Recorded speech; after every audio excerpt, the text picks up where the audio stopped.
couples, one of the things that I generally cover is this idea of processing. Oftentimes when we have a couple, one part of the couple is either a verbal processor and one is a thinking processor.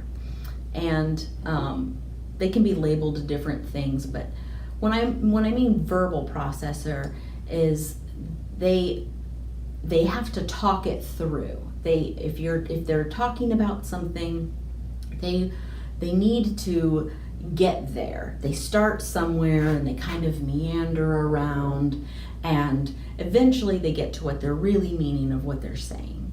And a thinker is really different. A thinker thinks about what they're going to say and doesn't deviate from that plan of what they are going to say, but they process it all internally, and they don't say anything until they're completely satisfied and it's fully baked and they're ready to go, and then they say that. And so these two different ways of processing can be frustrating for a person who that's not the style that they use.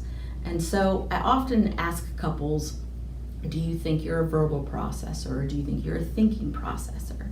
And generally, couples usually have an opposite. So what I try to do with that is get them to understand and have this approach that eventually their spouse will get there.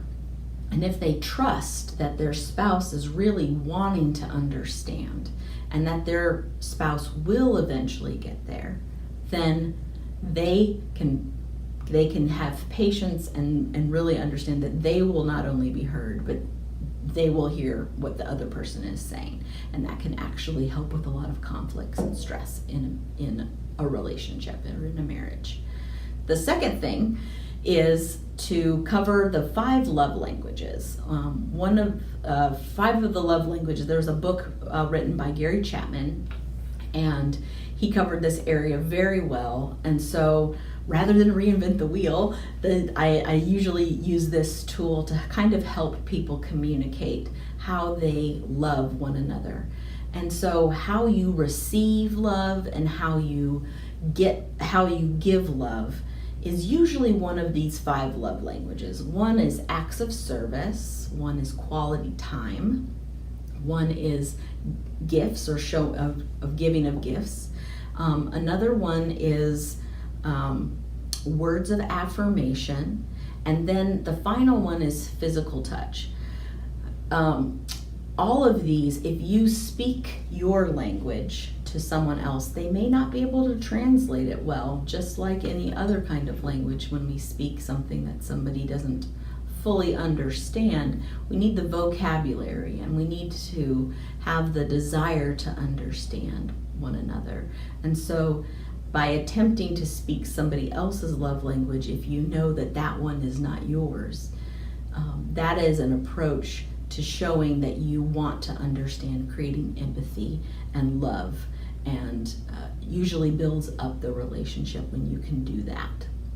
So identifying that love language and operating in it. And then the third is the golden rule of being heard. And many people know what the golden rule is, and that is do unto others as you would have them do unto you. And so if you want to be heard, if you feel like you're not being heard, one of the first and most important ways, and maybe it might be hard, it might not be easy, but is to listen yourself first and then giving the opportunity for you to be heard. And so I usually try to get couples to try to exercise that together in therapy.